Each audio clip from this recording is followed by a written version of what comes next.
She stepped out of her sleek black car, her heels clicking softly against the polished stone driveway of the luxury hotel.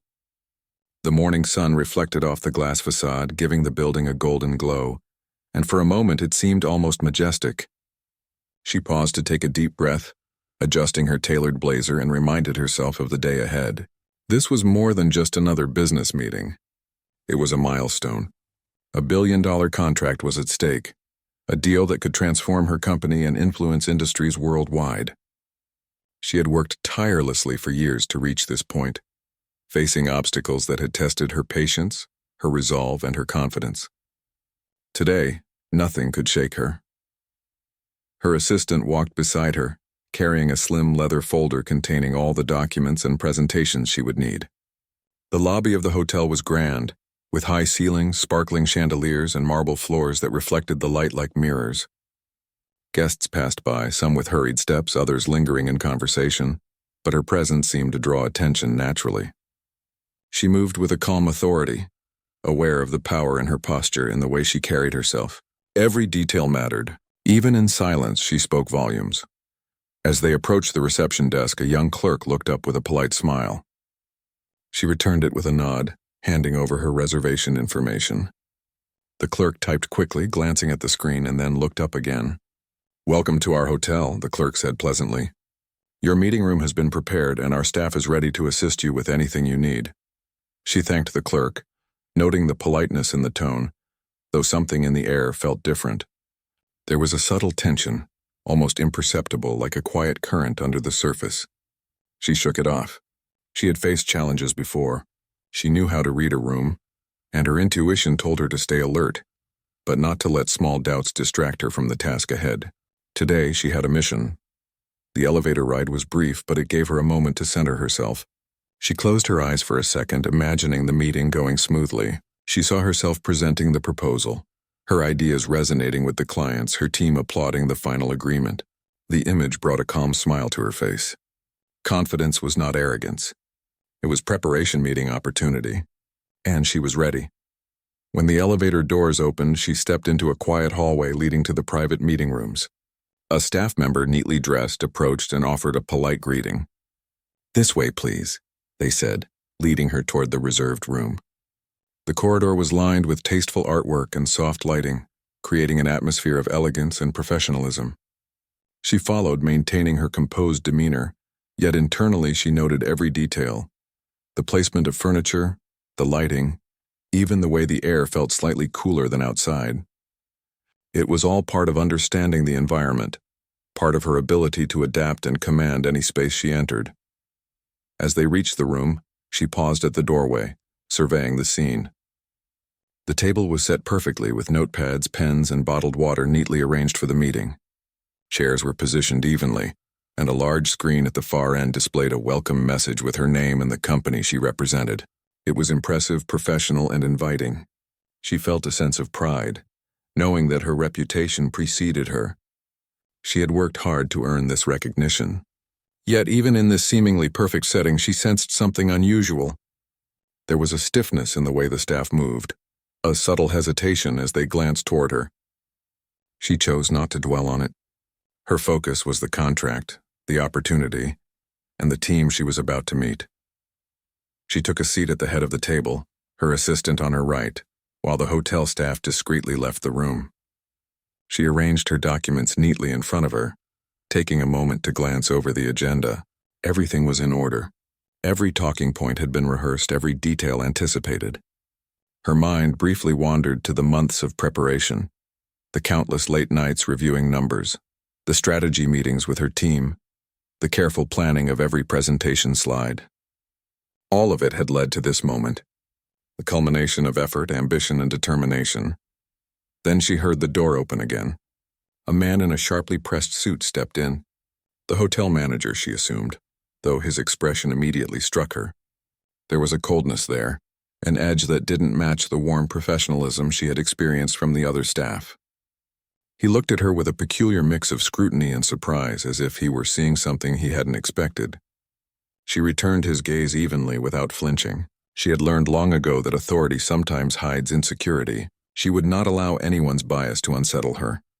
He approached the table slowly, his eyes scanning her in a way that felt uncomfortable. She noticed the slight smirk, the hesitation, and the way he barely nodded at her as if her presence was somehow unusual. She maintained her posture, her composure, and her calm expression, refusing to give him any indication that his behavior affected her. She knew the power of silence, the strength of dignity. Let others reveal themselves in their own actions.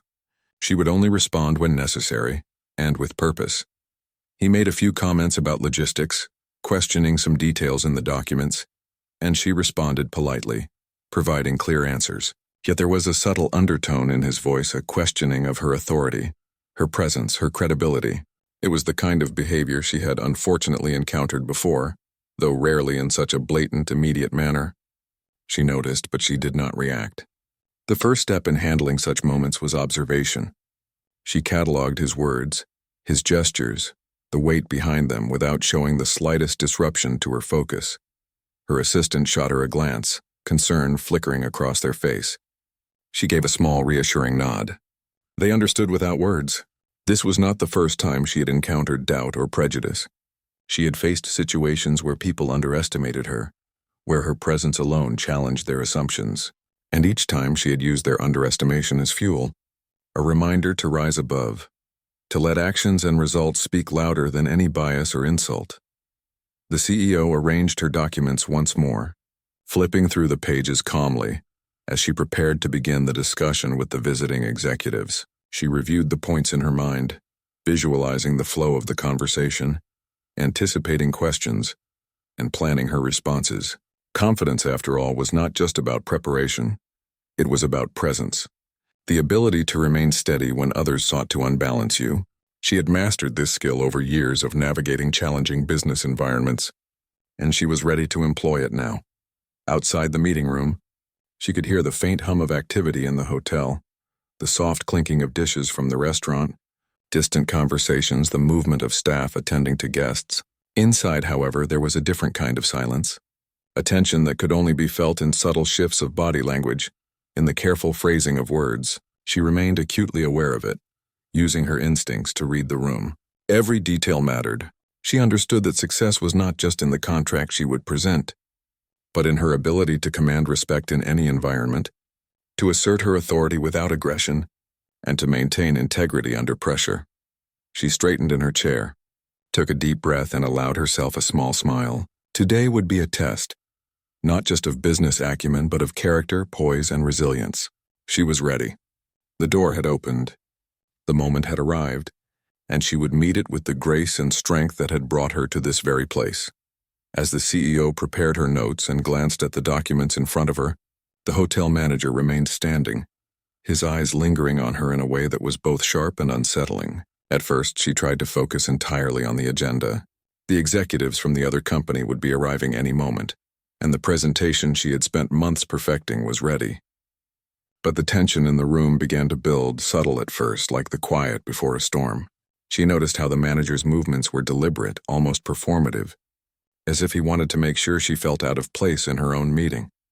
He began by asking her simple questions about the meeting room setup. "Do you require any changes here?" he said, his tone clipped. There was nothing overtly rude in the words themselves, but the way he said them carried a weight of disbelief, as though he expected her to falter, as though he doubted that she belonged in a room like this, negotiating a deal of this magnitude. She looked at him calmly, her expression neutral. "Everything is perfect, thank you," she replied evenly. Her voice was steady, controlled. She had learned that when confronted with subtle prejudice, the key was to respond without giving power to the provocation. He didn't move away. Instead, he lingered, his gaze scrutinizing her notes, the documents, even the way she sat. "I just want to make sure that everything is appropriate for your meeting," he said slowly, his eyes narrowing slightly. There was a deliberate hesitation, a way of emphasizing the word your, as though questioning whether she was truly in charge. She felt her jaw tighten for just a moment, but controlled the impulse to respond defensively. She knew that reacting emotionally would give him the satisfaction of seeing her unsettled. Her assistant, sitting quietly beside her, shifted slightly, sending her a glance that was equal parts concern and silent encouragement. She acknowledged the gesture with a subtle nod. They had worked together for years, and she trusted that her calm presence would set the tone for what was about to happen. This was not the first time she had faced someone who underestimated her, and she knew how to turn such moments into demonstrations of authority rather than conflict. The manager then made a series of comments about her credentials, framed as questions but loaded with insinuation. "And you're the CEO of this company?" he asked, his tone almost incredulous. "I mean, you've led this team through such a large project." His words were outwardly polite, but the disbelief was palpable. Other staff in the room shifted awkwardly, sensing the tension, unsure of how to react. She looked at him directly, maintaining her composure. "Yes," she said firmly. "I've been leading this company for several years. We've successfully completed projects even larger than this one. I assure you everything is in order for this meeting." Her voice was calm, but it carried authority. There was no hesitation, no apology. She would not diminish herself to placate someone else's bias. The manager tilted his head, his expression not quite hiding his disdain. "Well, I just want to make sure everything is handled properly," he said, waving his hand vaguely toward the documents. He spoke slowly, as if he doubted her understanding of the materials in front of her. It was subtle but sharp, and she could see the discomfort beginning to ripple through the staff. It was a calculated form of humiliation, and she recognized it immediately. Instead of reacting with anger, she leaned slightly forward, her hands resting on the table. "I appreciate your concern," she said, her tone steady, "but I can assure you that everything is under control. We are ready for our guests, and the meeting will proceed as planned." She let the words hang in the air, firm but polite. This was a test of patience, and she would not fail it by allowing someone else's prejudice to dominate her focus. The manager, however, seemed determined to escalate. He began to question her choice of room, the setup of the chairs, and even the placement of her water bottle. Each question was framed as helpful advice, but the underlying tone suggested that he did not believe she could manage even simple arrangements. It was subtle psychological pressure, designed to make her second-guess herself in front of others. She recognized the pattern immediately, intimidation disguised as concern. She remained composed, answering each question with clarity and calmness. "This arrangement works perfectly," she said, "and the setup aligns with our presentation needs. Thank you for checking, but everything is prepared as required." Her assistant leaned back slightly, relaxing a little as they realized that she was handling the situation with her usual grace. She did not need to prove herself in this room. Her professionalism and calm authority spoke for her far more than words ever could. Then the manager crossed a line. He began to make comments about her appearance and demeanor, phrased as questions but clearly intended to undermine her. "I wasn't expecting someone like you to handle such a high-profile negotiation," he said, his tone low but pointed. It was a direct insult masked in civility, a challenge to her competence and authority. She felt a surge of anger, but she held it tightly in check. Her eyes met his, unwavering. "I've led major negotiations for years," she replied evenly. "I am fully capable of handling this one as well. I am here to ensure the success of this meeting, as I have done many times before." The tension in the room grew. Other staff members exchanged uncomfortable looks, some whispering quietly to one another, unsure of how to intervene. Yet she remained entirely focused, her attention on the work at hand. She had learned that maintaining composure under pressure was often more powerful than any argument or confrontation. She would let the other party reveal themselves through their actions, without lowering herself to match their hostility. The manager's behavior became increasingly aggressive. He began to make subtle insinuations about her experience, suggesting that she might not fully understand the importance of the meeting or the expectations of the visiting executives. Each comment was carefully constructed to provoke doubt, and each was intended to make her feel small in a room where she clearly belonged. Yet she did not flinch. She responded only when necessary, and always with calm authority. "Everything is ready for the meeting," she said, her voice steady, "and I will handle the discussion as required. I appreciate your willingness to assist, but your suggestions are not necessary at this time." Her words were firm but polite. She did not raise her voice, did not allow anger to show, but the clarity in her tone made it clear that she was in control. The manager's expression hardened slightly, as though surprised by her confidence. He had likely expected hesitation or embarrassment, a sign that she might falter under his scrutiny. But she remained composed, her posture upright, her voice calm. Every detail of her behavior demonstrated that she would not allow anyone else's bias to dictate her actions. She was the leader in this room, and she would not give that authority away. For a moment, silence hung in the air. Even the other staff seemed to pause, sensing the invisible line that had been drawn. The manager looked at her, then glanced toward the documents on the table, perhaps realizing that no further undermining would succeed. She continued to arrange her notes calmly, showing no signs of distraction and signaling that the meeting would proceed according to her terms. Yet the subtle hostility lingered. She could feel it in the manager's eyes, in the slight tension of his posture. This was more than a misunderstanding. It was a deliberate attempt to assert dominance, to diminish her authority, to make her question her presence in the room. She recognized it for what it was, prejudice dressed up as concern, and she knew she would not tolerate it. As she sat back in her chair, she took a deep breath, centering herself. This was the moment where choices mattered. She could either respond with anger, letting the manager's behavior disrupt the meeting, or she could act with strategy and purpose. She chose the latter. Every action would be deliberate, measured, and aimed at maintaining her dignity while addressing the unacceptable behavior. Her assistant shifted slightly, ready to follow her lead. The other staff waited, unsure of what would happen next, and she sat, calm and composed, aware that the true test was not the meeting itself but the way she would navigate the hostility that had entered the room. The executives had not yet arrived, but the tone had already been set. The challenge had presented itself early, and she would meet it not with emotion, but with intelligence, authority, and unwavering self-respect. She looked directly at the manager once more, her gaze steady, her voice soft but firm. "I am ready to begin when our guests arrive. Until then, there is no further need for intervention." The words hung in the room, quiet yet powerful. He opened his mouth to reply, but no words came. He realized, perhaps too late, that his attempts to intimidate her had failed. She was unshakable, unflinching, and fully aware of her own value and the respect she commanded. In that moment, she knew that the real test was just beginning. The meeting would soon start, and the executives would be arriving. But no matter what followed, she had already established one undeniable truth. She would not be humiliated, she would not be dismissed, and she would not allow prejudice to define her worth or her authority. The room, the documents, and even the hostile presence of the manager were secondary to that reality. She was in control, fully prepared, and ready to turn this challenge into an opportunity to demonstrate strength, poise, and unwavering professionalism. The room remained quiet for a few moments after her firm statement, but the tension was far from gone. The hotel manager lingered, his presence sharp and unyielding, as though he were trying to reassert some sense of authority. She could feel the weight of his gaze, heavy with judgment, but she refused to let it control her. Every instinct told her to maintain composure, but every nerve in her body was ready to act with purpose. This was a moment that demanded clarity and decisiveness, and she would not let hesitation cloud her judgment. She leaned slightly forward, placing her hands on the table, her fingers resting lightly on the neatly stacked documents.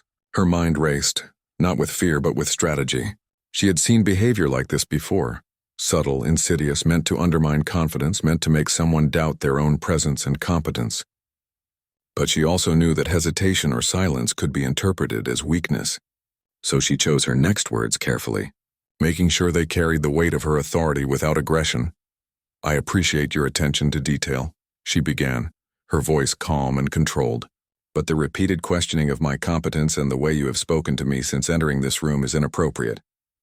She paused for a moment, letting the words sink in.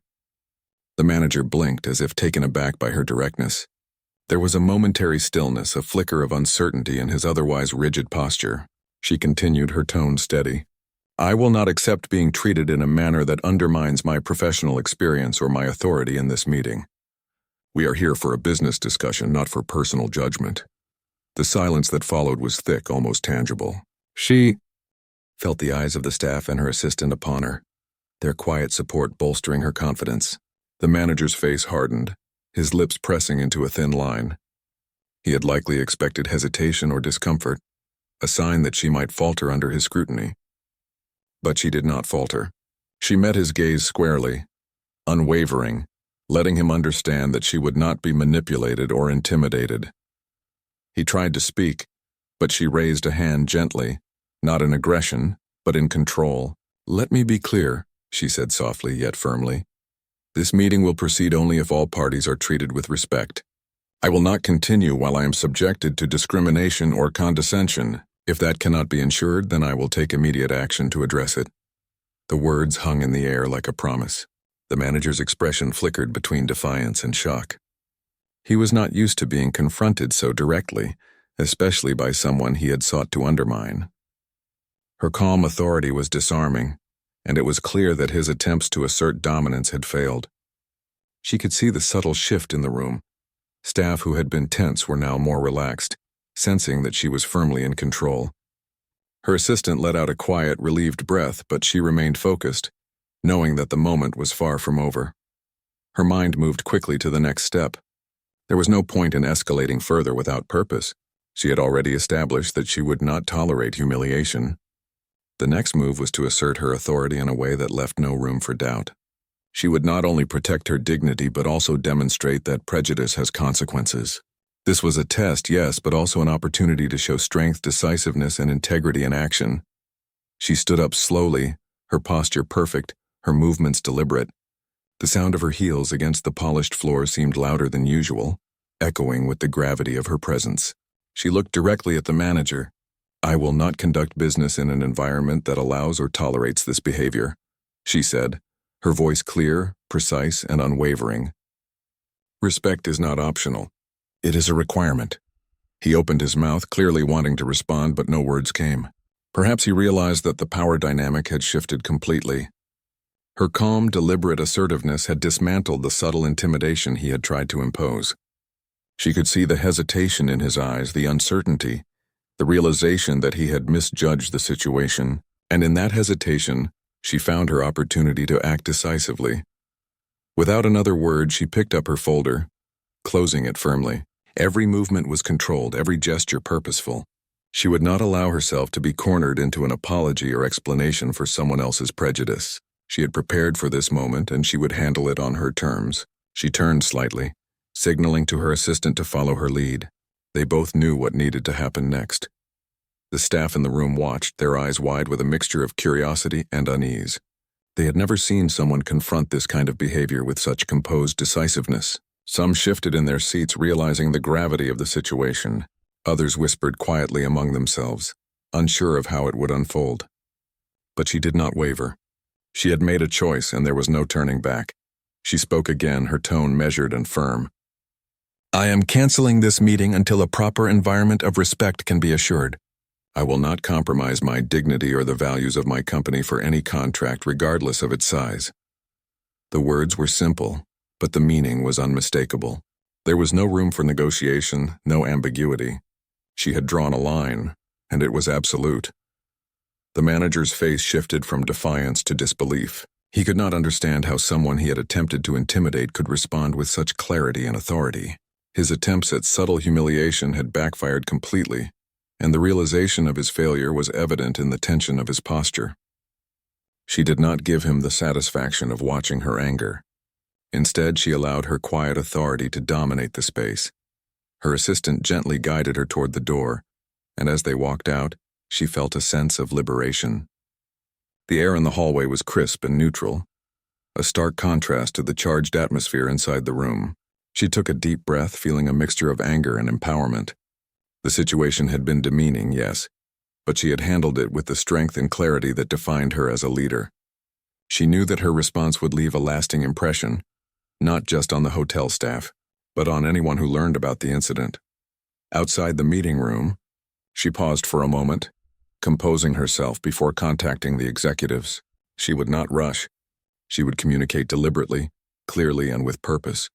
The next step was to ensure that the people who truly mattered, the clients, the partners, understood that her decision was principled and unwavering.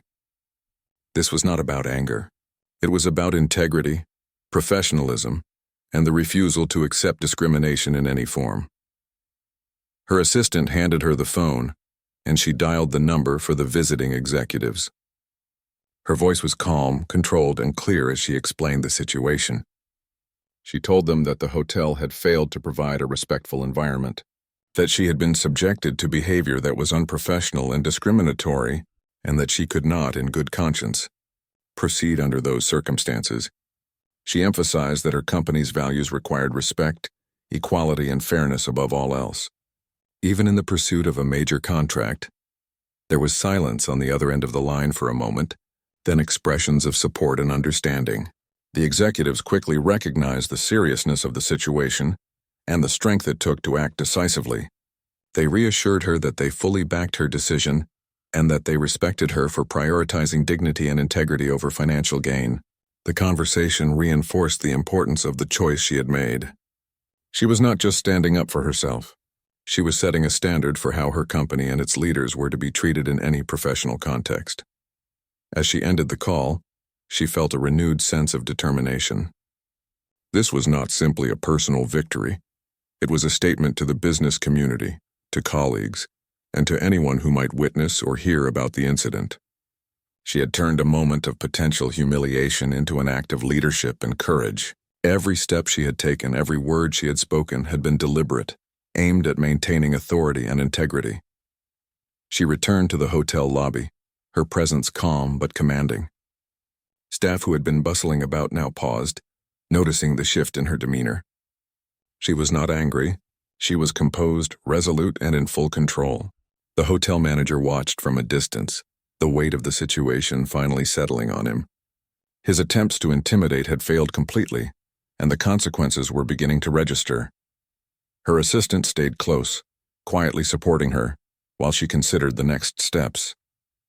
The hotel had underestimated her, had assumed that subtle prejudice could shake her, but they had been mistaken. Every action she took now would reinforce the principle that respect is non-negotiable. She would not allow herself, her team, or her company to be treated otherwise. She walked toward the exit, her head held high, every movement deliberate and composed. The sunlight outside felt brighter, freer, a sharp contrast to the tension she had just navigated. She had faced a test, a deliberate attempt to undermine her, and she had emerged stronger, more focused, and fully aware of her own authority. The moment was not over. There would be conversations to follow, lessons to teach, and actions to take. But for now, she had set the tone. She had demonstrated without compromise that dignity and professionalism could never be traded for convenience or profit. She had faced prejudice, recognized it immediately, and responded with the authority, intelligence, and unwavering calm that defined her as a leader. She knew that the next chapter of this story would require even more courage, but she also knew that she had already shown the world who she was. A leader who would not be intimidated, a professional who would never compromise her values, and a person whose integrity was as powerful as any contract or negotiation. After leaving the meeting room, she moved to a quiet corner of the hotel lobby. Her assistant stayed close, waiting silently, giving her the space to make decisions with clarity. She pulled out her phone, opening a direct line to the executive she had scheduled the billion-dollar contract with. Her fingers hovered over the screen for a moment, and then she took a slow, deliberate breath. This was not an impulsive reaction, it was a carefully considered decision. She knew what she had to do, and she would do it with calm authority. When the call connected, she spoke clearly and professionally. "I need to discuss the situation here before we proceed," she began.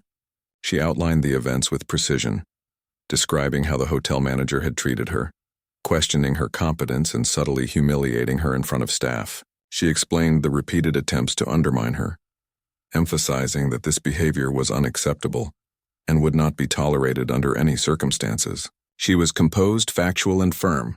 There was no emotion-driven ranting, no dramatics, just clear communication of the injustice she had experienced. On the other end of the line, she heard silence for a moment, and then the executives responded. They were surprised and supportive, acknowledging the severity of the behavior. She continued, carefully laying out her next move. "Given this treatment, I cannot in good conscience proceed with this contract at this hotel, or with this establishment as the venue for our negotiations. I'm canceling the agreement until such behavior is addressed and a professional, respectful environment can be guaranteed." The executives expressed concern for the financial implications, noting the scale of the contract. She remained calm. "I understand the scale," she said, But integrity and dignity are non-negotiable. This contract is important, but it cannot come at the cost of respect. We will not conduct business in a place that allows or tolerates discrimination. She could hear agreement over the line. The executives were impressed by her stance, recognizing the courage and principle it took to make such a decision on the spot. In that moment, she knew she had reinforced her reputation not only as a competent business leader, but also as someone who upheld values above profit. Her voice remained steady as she discussed the next steps. We will pause discussions until this issue is resolved, and we will explore other venues that respect all parties involved equally. This is not a refusal to do business. It is a refusal to compromise principles for convenience or financial gain. After ending the call, she turned to her assistant. "We will document everything," she said.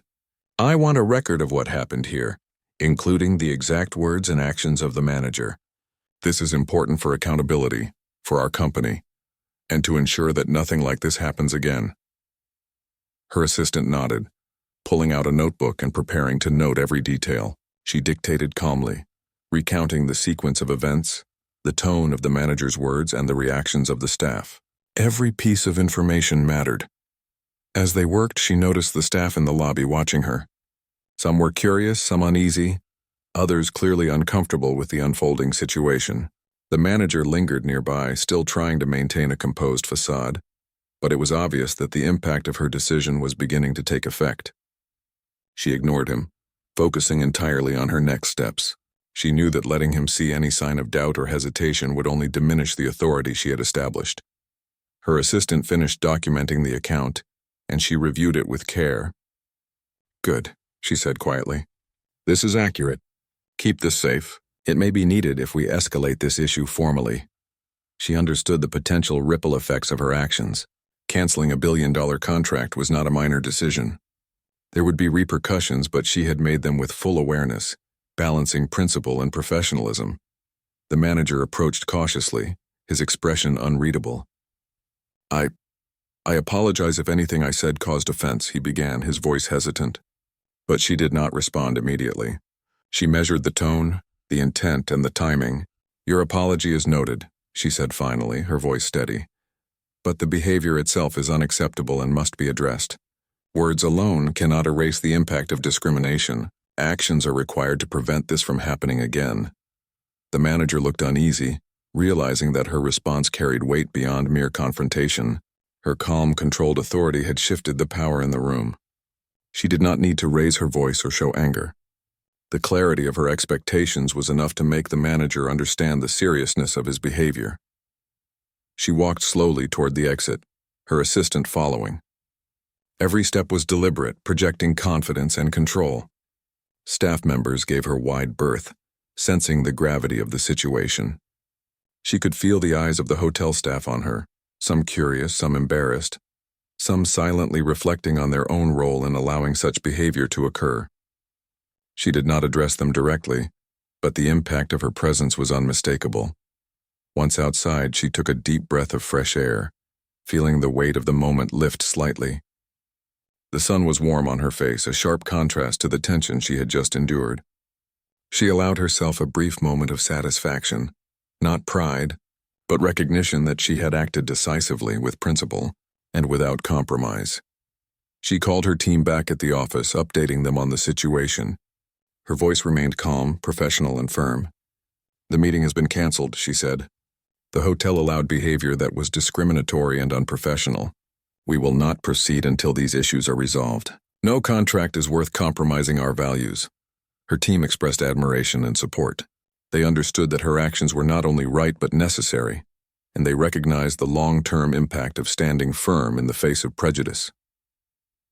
As the day progressed, news of the incident began to circulate. Some staff members who had witnessed the events discreetly discussed them, and whispers traveled quickly. Social media, though not yet officially involved, had already started to note the incident among those present in the vicinity. The story was clear. A high-profile business leader had stood up to discrimination, canceled a massive contract on principle, and held her ground with calm authority. She returned to her hotel room briefly to collect her thoughts. The calm environment allowed her to reflect on the events, planning her next steps strategically. She knew that formal complaints might be necessary to ensure accountability. She also recognized the importance of managing the narrative, presenting the incident as an example of integrity, leadership, and the refusal to tolerate injustice. She reviewed her communication strategy, preparing clear statements for her team and, if necessary, for public release. She focused on the principles that guided her actions: dignity, respect, equality, and professionalism. The goal was not to shame the hotel, but to ensure that behavior like this was addressed and corrected. She wanted to turn a negative experience into a teaching moment, a demonstration of the standards that would guide her company and its partnerships moving forward. Later in the day, she received messages from colleagues and industry peers praising her courage and decisiveness. Some noted that canceling a billion-dollar contract was unheard of, yet entirely justified given the circumstances. Others acknowledged the example she had set, showing that business success should never come at the cost of dignity or respect. She read each message carefully, taking note of the support but remaining grounded. This was not about recognition. It was about principle and accountability. By the evening, she had made contact with the hotel's corporate office. She requested a formal meeting to address the manager's behavior and to discuss measures to prevent future incidents. Her approach remained professional and measured, emphasizing the importance of respectful treatment for all guests and the need for training and accountability within the organization. She stressed that this was not about personal retribution, but about creating a standard of integrity that would benefit both the hotel and its clientele. Throughout the day, she maintained her composure and focus. She did not allow frustration or anger to dictate her actions. Instead, she relied on strategy, principle, and calm authority. Every decision, every communication, and every step taken reinforced her commitment to dignity and respect. She had faced an immediate challenge and responded with clarity, turning potential humiliation into a demonstration of leadership. As night fell, she reflected on the events. She understood that standing up against discrimination was never easy, especially when high stakes were involved. Yet she also knew that her response had made a powerful statement. By canceling the contract and demanding accountability, she had shown that integrity was not negotiable, and that prejudice could not dictate the terms of business. She had acted decisively, calmly, and with unwavering principle. She felt a quiet satisfaction, knowing that the impact of her actions would be felt long after the day ended. The hotel would have to respond. Policies might change, and the story would serve as a reminder that respect and dignity are not optional in any professional environment. She had navigated a difficult situation with poise, authority, and intelligence, reinforcing her reputation as a leader who acted decisively in the face of injustice. The next morning, she woke early, as was her routine, even though the events of the previous day had left her mind buzzing. She brewed a cup of coffee and sat by the window of her hotel room, watching the city slowly come to life. Traffic moved steadily, pedestrians hurried along the sidewalks, and life went on as usual. Yet for her, the previous day had marked a moment that would not be forgotten, not just for herself, but for everyone involved. She reflected on the way she had handled the situation, her decisions, and the impact they were already having. Her phone buzzed with notifications, messages from colleagues, clients, and industry peers who had learned about the incident. Many praised her courage and professionalism, highlighting the fact that canceling a billion-dollar contract on principle was a move few would dare to make. She read through them quietly, appreciating the support but remaining grounded. She had not acted for recognition. She had acted because it was the right thing to do. Integrity, respect, and dignity were non-negotiable, and she had made that clear. By mid-morning, the hotel's corporate office had responded. They requested an urgent meeting to address the behavior of their manager and to discuss measures to prevent such incidents in the future. She accepted, seeing it as an opportunity not only to ensure accountability but to advocate for systemic change. She prepared